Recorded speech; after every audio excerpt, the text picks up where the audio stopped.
Boa noite, pessoal. Teve umas intercorrências aqui. Oh, meu Deus. Nossa, esse computador meu, eu vou falar uma coisa pra vocês. Só Jesus a causa dele, mas acabou que deu certo. O que eu acho ruim de fazer pelo celular é porque pelo celular eu não consigo baixar um aplicativo que fique gravado, porque tem alguns alunos que trabalham nesse horário e que não conseguem assistir. Então eu não gosto que ninguém fique prejudicado. Então, por isso que eu acho ruim. No celular eu não consigo. No computador é o único lugar que eu consigo gravar e ficar gravada a aula para que possam assistir depois, né? Mas ainda bem que deu certo. Vamos começar a nossa aula de hoje, né? Eu mandei o material para vocês. O nosso tópico que a gente vai estar estudando agora, iniciando, né? Essa semana tem feriado. Eu acho que começa quinta-feira, nossa aula vai até quarta. Amanhã eu vou confirmar e falo pra vocês. E aí a gente só retorna na segunda, né? Novamente, todo mundo descansar um pouco, né? E hoje nós vamos começar a falar sobre algumas emergências clínicas, né? O que é que significa isso? O que é que são essas emergências clínicas, né? E nesse material que eu mandei para vocês, ele expõe algumas situações básicas que acontecem essas emergências clínicas, algumas situações clínicas que são mais frequentes e que podem ser encontradas na prática do socorrista, né? O que mais acontece, o que vocês mais vão se deparar na vida profissional de vocês. Vamos estudar um pouco dessas emergências clínicas, né? Em primeiro lugar, que mais acontece são as doenças cardiovasculares. Eu até fico impressionada com os números cada vez que eu leio alguma coisa, né, referente. E as doenças cardiovasculares, elas matam até 250 mil brasileiros por ano. Então é um percentual muito grande, né? 250 mil brasileiros por ano por doenças cardiovasculares. Então é algo bem grande, né? Principalmente decorrente do infarto agudo do miocárdio, que eu já comecei a dar uma explicada para vocês, o que acontece, como que ocorre, né? Mas nós vamos falar mais um pouco aqui. E 50% das vítimas acometidas pelo IAM, o infarto agudo do miocárdio, elas morrem antes de chegar no hospital, né? Elas morrem principalmente nas primeiras 2 horas de início do infarto agudo do miocárdio. Quando iniciam os sintomas, até 2 horas depois dos sintomas, elas vêm a falecer, né? Acontece muito isso. Às vezes passa imperceptível, acho que é uma dor normal, e a pessoa às vezes não caracteriza como infarto agudo do miocárdio, e com o decorrer dessas horas de passado o tempo, né, de início dos sintomas, essa pessoa venha a óbito. E essa emergência clínica, né, de doenças, né, do coração, doenças cardiovasculares, elas são uma das mais importantes nos nossos dias de hoje, na atualidade, né, acontece muito. Então, fala muito hoje de corona, né, e morreu de Covid, mas se esquece que essas doenças não pausaram.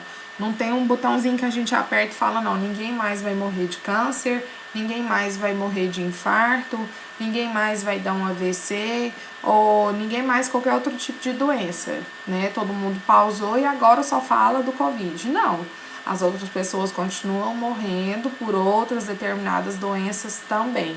Não houve pausa. Pelo contrário, houve um agravamento, né, do ano passado para cá, que pessoas deixaram os tratamentos de lado justamente por medo, né, de contrair Covid quando fosse ao hospital. E muitas pessoas faleceram devido a isso, né, devido a essas outras doenças que não se fala mais. Fala só de Covid. E essas pessoas continuam a morrer por outras determinadas doenças também, tá? E não é raro que o socorrista se depare com uma vítima, né? Uma vítima de trauma e que decorrente daquele trauma ele possa ter, né, um infarto agudo do miocárdio. Não é incomum que isso aconteça. E também por algumas paradas cardiorrespiratórias clínicas também, que venha de alguma outra doença, tá? Então, é fundamental a gente identificar os sintomas, observar como esse paciente tá, se ele tá inconsciente, se ele já tá consciente, para que nós, como socorristas, possamos ter as devidas ações para que aquela pessoa tenha uma sobrevida, né? Após esse infarto agudo do miocárdio. E agora eu vou citar para vocês algumas doenças coronarianas, né? Vou explicar para vocês mais a fundo do que é isso. O coração, ele tem necessidade de ser suprido, né? Pelo sangue, pelo bombeamento desse sangue. Então, quando esse músculo cardíaco não é suprido por esse sangue, né? E ele é regado por esse sangue através das veias coronárias, né? E também de vasos que existem inúmeros ali nas paredes do coração. Então, com essa doença coronariana, sobre as quais nós vamos distinguir aqui, o coração ele começa, né, a não bombear esse sangue de forma devida.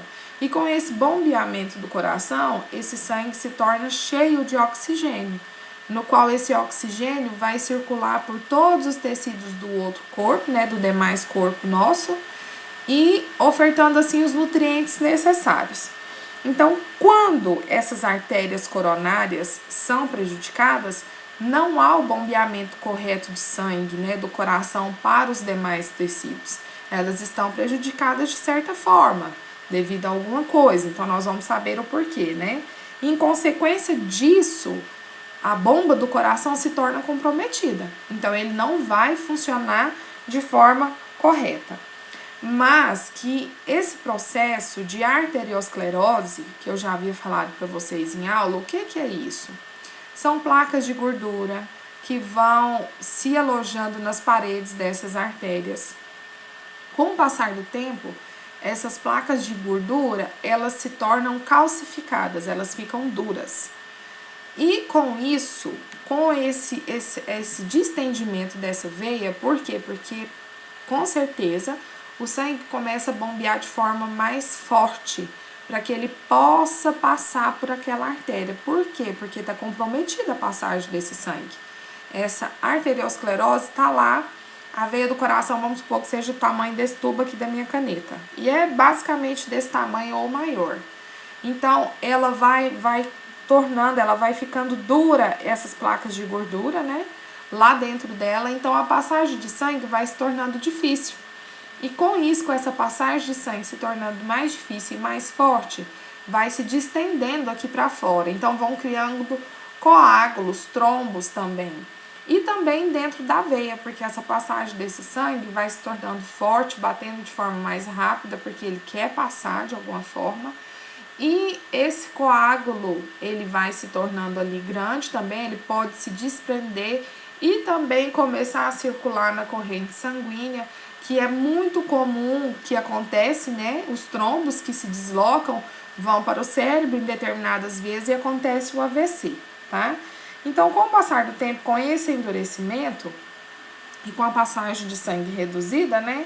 Ocorre essa irregularidade, né, da passagem do sangue e o êmbolo também formado, ele pode, igual eu expliquei para vocês, ele pode vir a circular também na nossa corrente sanguínea, podendo fazer essas outras demais coisas que eu expliquei, o AVC, uma trombose ou alguma coisa assim também, tá? E lembrando que essa placa, né, essa arteriosclerose, ela não vai se dissolver. Então, ela com o tempo, ela vai se tornando maior, mais densa, vai chegar a um ponto que ela vai interromper a passagem desse sangue. Aí, sem a passagem do sangue, o que ocorre? Morte tecidual. Por quê? Porque não está sendo irrigado pelo sangue rico em oxigênio e essa morte desse tecido vai causar algum efeito, né? Então, antes disso, às vezes a pessoa pode relatar algum sintoma. Se ela faz um tratamento precoce, né, que pode fazer a desobstrução dessa veia, essa pessoa pode ter uma sobrevida muito bacana. Eu acho que eu expliquei aqui referente ao stent, que ele é uma rede de ouro que é colocada dentro dessa artéria, porque essa artéria fica danificada devido justamente a essa forte pressão do sangue, essa arteriosclerose que fica ali alojada. Então, essa veia, ela precisa de um stent que vai fortificar as paredes dessa artéria dentro dela. Então, se é feito um tratamento precoce, com certeza a pessoa tem uma sobrevida bacana. Mas, se não é feito, então vai chegar um ponto que vai crescendo essa placa ali de gordura, vai crescendo, vai causar o fechamento total dessa artéria, essa pessoa vai infartar e vai vir a falecer. Com certeza, isso ocorre. E isso é o que nós chamamos de doença coronariana, né? Que simplesmente se resume no baixo sangue, no baixo irrigamento de sangue, em suprir, né, suprimentos para o miocárdio. Que lembra que eu falei? O miocárdio é a membrana que envolve o coração, é como se fosse uma película protetora. Então, a partir do momento que não se irriga o sangue para aquele determinado local, vai acontecer morte tecidual. Então, um infarto agudo do miocárdio, tá? E também nisso aí nós podemos incluir, né, nessas doenças, a angina de peito e nessas doenças coronarianas e o infarto agudo do miocárdio. Agora eu vou falar para vocês um pouquinho sobre o que é a angina de peito, né, como que ocorre. Ela principalmente está ligada a estresse emocional, a pessoas que trabalham com grande esforço físico, né, e exige um trabalho maior do coração, exige um fluxo maior de sangue pelas artérias coronárias e também exige um maior suprimento desse músculo cardíaco, né? Então, quando essas artérias elas ficam estreitas pela arteriosclerose e não são capazes de produzir esse suprimento, né, essa demanda de sangue pelo músculo do coração, então o miocárdio ele fica privado de oxigênio, ele fica com pouco oxigênio. Então é comum o paciente sentir dor. Então isso é não o tampamento total que vai acontecer o infarto agudo do miocárdio. Então a angina é antes disso, é os sintomas que a pessoa começa a mostrar antes do fechamento, porque esse sangue não está passando de forma correta, como eu expliquei, e não está ofertando os suprimentos corretos para esse coração bombear, correto? Então é uma dor no peito, uma dor forte, tá? Conhecida também como angina pectoris, que é uma dor bem forte que a pessoa sente no coração, mas devido a essa arteriosclerose querendo estar tampando essa artéria dessa vítima, tá? E quais são os sinais e sintomas mais comuns da angina? Vamos dizer assim, é uma dor retroesternal ou precordial, que às vezes causa um desconforto. O que é isso retroesternal? É uma dor que a pessoa sente no meio do peito, porque o nosso externo, vocês podem até tocar em vocês vão sentir. É um osso que a gente sente ele aqui como se fosse uma placa, bem aqui no meio do nosso peito. Então, é uma dor atrás desse externo, irradiando para as costas. É bem comum. A pessoa fica... Isso pode desencadear, por exemplo, a pessoa faz um esforço muito físico grande, ela começa a sentir essa dor. Ela teve uma situação de estresse muito grande, ela sente essa dor. Ela teve uma refeição muito grande, comeu muito, ela sente essa dor também. Ela se expôs a temperaturas muito frias, ela também começa a sentir essa dor. E essa dor também pode se irradiar para membros superiores, pode ir para o ombro, para a mandíbula, para a parte superior do abdômen, aqui no peito, tá? E raramente essa dor, ela ultrapassa 2 a 5 minutos. Então, ela é uma dor diferente do infarto agudo do miocárdio, vocês vão ver aqui pra frente. E ela desaparece com o repouso, a pessoa fica deitada, fica tranquila, ela desaparece, a dor da angina. E também quando ela toma um vasodilatador sublingual, que ele é colocado embaixo da língua. Às vezes vocês já ouviram, a pessoa pôs um remédio embaixo da língua, não sabe o porquê. Então ela é um vasodilatador sublingual, a pessoa coloca debaixo da língua. E também essa dor da angina tende a passar com esse tipo de medicamento, tá? Mas lembrando que ela já é um pré-aviso de que algo não está bem, né? Que provavelmente tem uma arteriosclerose formando aí na artéria. E se não houver o devido tratamento, essa pessoa pode virar óbito, sim, pode infartar e virar óbito. Então, que o tratamento precoce é a melhor solução. Então, às vezes, ter essa angina é algo positivo, né? Porque a pessoa vai buscar tratamento, vai ver uma melhor forma e pode ter uma sobrevida. Não chegando já no infarto, né? Propriamente dito, e vir a falecer, né? Então, vamos lá. O que é feito no atendimento pré-hospitalar? O que pode ser? O que a gente pode ofertar para essa pessoa, né? Que tem essa angina no atendimento pré-hospitalar? A gente vai confortar esse paciente, vai deixar ele calmo. Por quê? Porque o aceleramento do coração vai fazer com que ele sinta mais dor, não é verdade? Então, eu vou proporcionar para ele um ambiente calmo, tranquilo, vou manter ele em repouso, numa posição confortável, tá? Vou informar para ele, vou perguntar: o senhor tem, ou a senhora tem algum remédio que toma debaixo da língua? E verificar também se é um vasodilatador ou não, tá? E se ele tiver, já oferece para ele. Se não, provavelmente a gente vai ter e ofertar para ele também. Vou passar os dados clínicos para o médico, né? Porque eu que ofertei os primeiros socorros, peguei ele na casa dele, tô com ele na ambulância. Vou falar os sintomas, que ele tá com dor precordial, que ele tá reclamando que tá com essa dor dentro do peito, que tá irradiando pra mandíbula, pro ombro. Vou falar como ele estava, que foi após ele ter feito um exercício físico, então após a janta, e jantou muito. Então, isso tudo eu vou passar pro médico, tá? E se houver a necessidade de transportar esse paciente, eu vou transportá-lo sem sirene, tá bom? Devagar, e vou monitorar os sinais vitais e, se possível, também monitorar o batimento do coração dele, tá bom? Então, eu não vou fazer fortes emoções com esse paciente, não vou ligar a sirene, vou deixar ele bem tranquilo, porque o batimento acelerado do coração pode causar dor nele, tá? E também nós vamos falar sobre o infarto agudo do miocárdio. O que é esse infarto agudo do miocárdio, né? É igual eu já expliquei para vocês também, mas vamos falar a fundo aqui. É uma condição onde ocorre a morte, né? A necrose mesmo de parte do miocárdio. E tem como resultado a falta de oxigênio.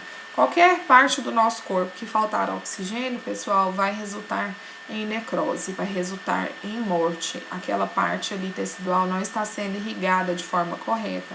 Então, aquele tecido vai vir a morrer, tá bom? Isso acontece, né, devido à oclusão da artéria, o estreitamento dela devido a quê? A arteriosclerose, né? Então, aquela região não está sendo suprida de sangue de forma correta. E as causas mais frequentes disso, como eu expliquei, são a arteriosclerose, e acontece morte súbita em 50% das pessoas. 50% das pessoas que têm infarto agudo do miocárdio, elas morrem, tá? E 50% que têm uma sobrevida, tá bom? E essas pessoas que elas já relatam essa dor e já chamam os primeiros socorros, elas têm uma sobrevida bem grande quando é ministrado o RCP, a reanimação cardiopulmonar nela, tá bom? Daí a importância da gente identificar que é um infarto agudo do miocárdio, tá? Então, ela sempre vai estar te reclamando. Nós vamos ver os sinais e sintomas aqui pra frente. Nós vamos para saber identificar direitinho, tá bom? As principais causas é a arteriosclerose, né, das coronárias que vai acontecer. Geralmente a pessoa passou por algum grande esforço físico, o sangue não bombeou de forma correta. Uma situação de estresse também, que é muito comum pessoas infartarem após essas situações, tá? Ele vai sentir fadiga, mas ele vai sentir essa fadiga também em repouso, tá bom? E a principal complicação é o ritmo do coração, que ele vai estar batendo de forma descompassada, tá? Então, isso é uma das principais complicações, que é essa alteração do ritmo cardíaco, tá? E o que são os sinais e sintomas do infarto agudo do miocárdio, para a gente saber distinguir direitinho quando vê esse paciente, né? Lembrando da angina, que é dor precordial irradiando para a mandíbula, para o ombro, mas ele vai te relatar que fez algum esforço físico, uma dor muito grande no meio do peito, sentindo como se fosse uma bola. Então, isso aí é a angina. Agora, nós vamos ver os sintomas do infarto agudo do miocárdio, para a gente saber distinguir e, se for necessário, já começar o RCP nessa vítima, para ele ter uma sobrevida. Porque com o RCP a gente vai conseguir ajudar esse coração a bater de forma melhor, mais compassada, né? Vai ajudar a suprir o sangue para outras determinadas partes do coração também, tá ok? Então vamos lá, vamos saber como que são os sintomas. Vai ser uma dor torácica intensa, tá? Pode variar de 30 minutos a horas, a dor dessa pessoa não passa, tá bom? E lembrando que o da angina dura de 5 a 10 minutos e logo ela passa, tá? Vai irradiar também para os membros superiores, ombro, pescoço, mandíbula, pode acontecer também. E geralmente o repouso não alivia a dor no infarto agudo do miocárdio. Já na angina, quando a pessoa está em repouso, a dor passa. Então, no infarto agudo do miocárdio, a dor não passa, tá? Ele vai te queixar de falta de ar, vai estar reclamando de que está com náuseas, às vezes pode vomitar, vai estar suando frio, que é a sudorese fria, tá bom? A vítima vai estar inquieta, tá? Ela vai estar ansiosa, com sensação de que vai morrer, ela vai te relatar esse medo, tá bom? O ritmo cardíaco dela vai estar totalmente descompassado, ele vai estar batendo devagar, batendo rápido, ele vai estar fibrilando, tremendo, ele vai estar totalmente descompassado, tá? E na evolução do infarto agudo do miocárdio, a pessoa pode perder a consciência e desenvolver um choque cardiogênico, tá bom? Às vezes não, se ocorrer diferente entre homens e mulheres. Não existe isso, pelo menos pelo que eu já estudei até hoje. Não existe sintomas diferentes entre homens e entre mulheres. É basicamente a mesma coisa. E o infarto é comum de acontecer mais em homens, né? Mas que isso não é uma regra. Então, que não existem sintomas diferentes tanto para homem quanto para mulher, é a mesma coisa. E na evolução, igual eu expliquei, também pode acontecer da pessoa perder a consciência e acontecer um choque cardiogênico. Lembram do choque cardiogênico? Choque cardiogênico é quando a pessoa não tem o batimento do coração de forma efetiva, né? Que tá batendo direito. Então, ocorre o choque cardiogênico. E qual que é o atendimento que nós devemos ter com essa vítima, né? O atendimento pré-hospitalar para uma pessoa que está sofrendo de AM, do infarto agudo do miocárdio. Eu vou assegurar que as vias aéreas dela estejam livres, né, abertas. Eu vou tranquilizar essa vítima, vou fazer uma abordagem calma e segura, tá? Diminuir o trabalho do coração dela da mesma forma que na angina. Vou manter ela em repouso. Não vou permitir, se não tiver como o deslocamento dela, ela ficar andando, se locomovendo, tá? Se eu tiver as minhas mãos ali na ambulância, eu já vou administrar um oxigênio, porque ela vai estar te relatando que está com falta de ar. Vou verificar os sinais vitais com frequência. Vou monitorar o coração. Vou olhar a saturação dessa pessoa com um oxímetro de pulso. Vou olhar. Vou tentar conservar o calor corporal dela com as mantas que a gente tem também dentro da ambulância, tá bom? E se o médico estiver presente, vou relatar também para ele ali os sintomas sobre os quais eu vi que a pessoa estava, porque fui eu que abordei, né, e fiz os primeiros socorros, tá? O transporte da vítima também vai ter que ser de forma cuidadosa, calma, sem sirene, para não acelerar essa pessoa, porque ela vendo o que está acontecendo, vendo que a adrenalina dela ali também vai a 1000, né? Para que ela não aumente a sua ansiedade. Vou levar ela para um hospital equipado, igual aqui no nosso caso, na nossa região, a gente geralmente tem que levar para Ceres, ou para Anápolis, ou para Goiânia, né? A gente vê como que está a situação do paciente, mas a princípio a gente leva para Ceres e de lá eles encaminham para os demais locais. E se a vítima estiver inconsciente, se eu já cheguei lá, então alguém já me relatou que ela estava com todos esses demais sintomas, e se a vítima já estiver inconsciente, eu já vou imediatamente iniciar as manobras, tá? De reanimação cardiopulmonar. E já vou chamar todo mundo, já vou tentar imobilizar essa pessoa, levar para o hospital, porque provavelmente ela já vai... Ou se ela já não estiver obtuada, né? Se ela estiver inconsciente, eu vou verificar. E vou levar essa pessoa para o hospital o mais rápido possível, se ela já estiver inconsciente. Mas se ela já não estiver e ainda te relatar todos os sintomas, ainda tá beleza, a gente ainda consegue fazer alguma coisa por ela, tá? Lembrando também que 50% das pessoas que têm infarto agudo do miocárdio morrem. E esse é considerado o verdadeiro cardíaco, né, pessoal? Porque, fulano sofre do coração. Mas ele ainda dá os sintomas, ele dá sinais e consegue ainda ter uma sobrevida grande. Grande mesmo. Sobrevive ainda 20 anos depois de doenças referentes ao coração. Mas aquele verdadeiro cardíaco que infarta e morre, esse sim sofria do coração, porque ele não sobreviveu. Não deu sintomas, às vezes ele tá simplesmente ali quieto. Fala pra mim, se vocês já não ouviram falar histórias de pessoas que já morreram, tava ali sentada e de repente virou pro lado e infartaram, havia falecido, né? Então esse é o verdadeiro cardíaco, morre mesmo do coração, de uma doença do coração. E por último, não, mas ainda dá pra gente falar, ainda tá cedo, né, pessoal? E por último, né, e a gente ainda vai falar sobre ele aqui, a dispneia, né? Que o que é a dispneia? Quando vocês ouvirem falar, fulano tá com dispneia, né? Tá dispneico. Como que vai ser isso? Como que vai ser a respiração dessa vítima? Dispneia, ela significa respiração difícil. Essa pessoa vai estar com dificuldade, né, para respirar. E ela não é uma doença primária, então ela vai vir acompanhada de outra doença, tá bom? Ou por alguma condição ambiental, ou por algum trauma, ou por alguma doença clínica, tá? Existente, como exemplo, né?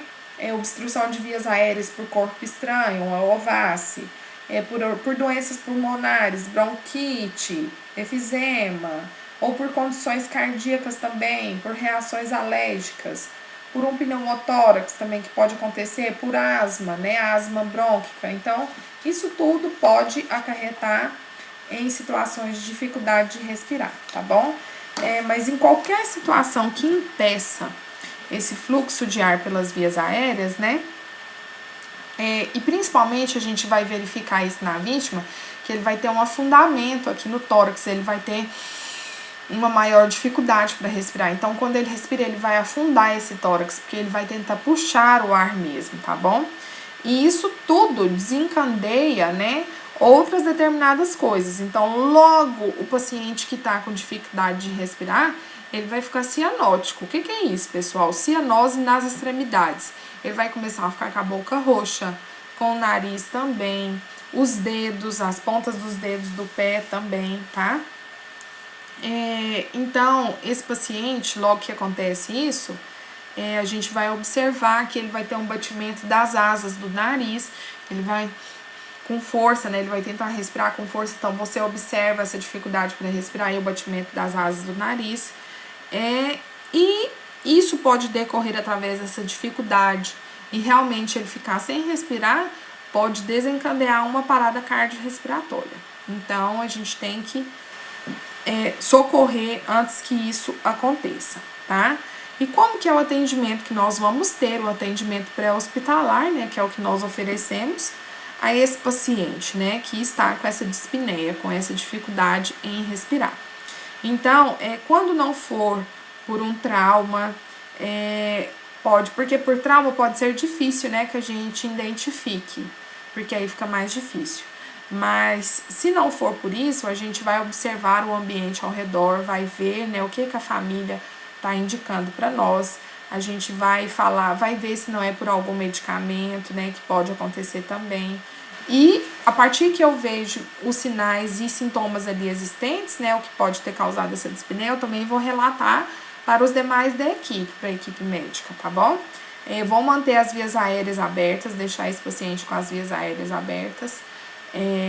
Vou administrar o oxigênio, tá? Vou perguntar, falar, doutor, quanto que eu tenho que administrar esse oxigênio? Porque lembrando que eu não posso fazer uma concentração a mais de oxigênio nessa pessoa, porque ele é prejudicial. Ele é prejudicial principalmente em pessoas que têm doenças pulmonares crônicas, então eu preciso saber a quantidade exata. Se o médico não me falou, eu não vou ministrar o oxigênio. Agora, se ele falou para mim, eu vou ministrar o oxigênio, a quantidade exata e necessária para aquele paciente. Vou transportar esse paciente numa posição confortável para o hospital, tá?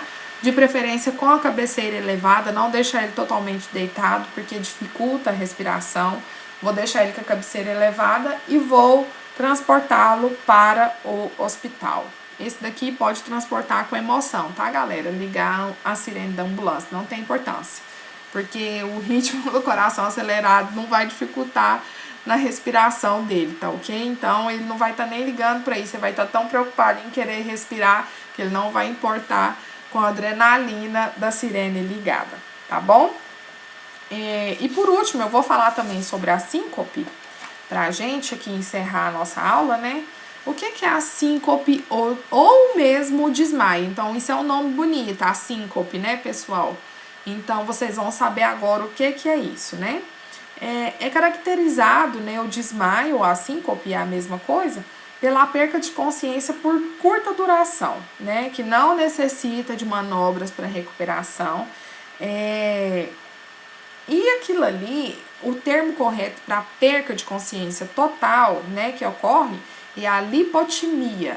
A pessoa ficou sem consciência por aquele breve período, é a lipotimia, tá? E a causa fundamental da síncope, o que acontece, por que ocorre os desmaios, é a diminuição na atividade cerebral. E ela pode ser classificada em algumas partes aqui, em 3 partes. Vamos ver as classificações dessa síncope. Alguém vai se identificar aqui. Eu já desmaiei, então eu já me identifiquei aqui com alguma. É horrível, é horrível. Quem já desmaiou sabe como é, o quanto é horrível. Tem a síncope vasogênica. Vamos ver o que é essa síncope vasogênica. Ela é mais frequente quando acontece uma queda da pressão arterial. Então a pessoa ficou com a pressão baixa, né? Por algum motivo emocional, ou por alguma dor, ou porque ela viu alguém passar mal, ou por algum esforço físico, ou ela tá num ambiente lotado e tem muitas pessoas e tá muito calor. Então pode acontecer essa síncope vasogênica. Ou então ela viu alguma coisa com sangue, ou então aconteceu algum corte nela, que além da dor ela viu muito sangue, viu cenas com sangue, pode acontecer também, calor excessivo. Então essa síncope vasogênica pode acontecer por essas determinadas situações, tá? E geralmente acontece quando a vítima está em pé, né? Muito comum. A pessoa vai desfalecendo, chega no momento que ela cai. E o paciente pode apresentar o quê? Palidez, ficar frio, né, pessoal? Com a respiração suspirosa, ele fica puxando o ar, né? E após alguns minutos ocorre a tontura, né? A pessoa fica tonta, fica com a visão turva, a visão embaçada. E aí depois a súbita perca da consciência, que é o desmaio, tá? Então isso é a síncope vasogênica. Agora nós vamos falar sobre a síncope metabólica, né? Ela é uma alteração metabólica muito comum em pessoas que têm diabetes, né? Ou teve uma hipoglicemia, teve subiu muito rápido a glicemia dessa pessoa, então ela pode acontecer também, ela pode desmaiar, ter uma síncope metabólica. E também nós temos a síncope neurogência, que é o quê? É uma agressão direta no encéfalo, tá? É um trauma, uma intoxicação vinda de fora, né, exógena, a hipertensão intracraniana. Então a pessoa bateu a cabeça, pode acontecer um desmaio, né? Ela bateu como um trauma, bateu muito forte, então essa pessoa desmaia, como se fosse um desligar do cérebro, né? Então é a síncope neurogência, tá? O que é o atendimento que nós vamos fazer pré-hospitalar nessas pessoas que estão com esses determinados tipos de síncope? Vamos lá. Eu vou manter essa pessoa deitada, tá? Não vou pedir para ela levantar porque ela vai cair, pode acontecer alguma fratura, alguma coisa do tipo, porque ela não tem movimento algum no corpo. Com a cabeça abaixo do corpo, o que é isso? Como que é isso? Eu vou colocar ela com as pernas para cima e a cabeça para baixo, tá bom? Eu vou elevar nem que seja um pouco, nem que seja 20 centímetros essas pernas em relação à cabeça, tá? E vou deixar ele deitado até ele se recuperar, até ele conseguir levantar, fica tranquilo, tiver com a cor da pele melhor. Então, eu vou manter ele com essa cabeça abaixada e com os pés elevados.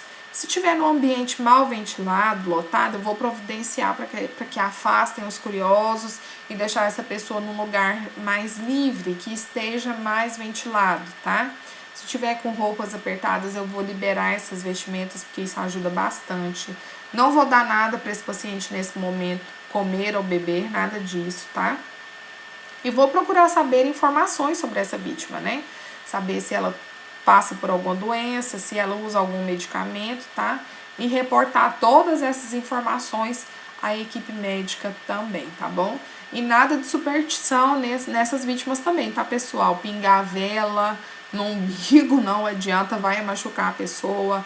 Colocar ela para cheirar álcool também não vai adiantar, tá bom? A síncope por si só, ela vem e a pessoa volta novamente, tá? Então, a gente tem que observar a causa, o porquê. Se foi por algum medicamento, se foi por algum trauma, que é algo que a gente deve observar. Sobre o álcool também, o álcool não adianta passar ou entregar para a pessoa cheirar, que aquilo ali não adianta, são superstições, tá bom? Então, a pessoa vai ter o desmaio, principalmente se ela for vasogênica, né? Então, vai acontecer e ela vai voltar novamente. Cabe a gente observar o porquê, pegar a história da vítima, das pessoas que estão ali em volta. Se for algo mais que realmente seja preocupante, relatar para a equipe para que haja uma investigação e ver o que está acontecendo, né, com essa vítima. Mas que o álcool e a vela não vão adiantar, tá bom?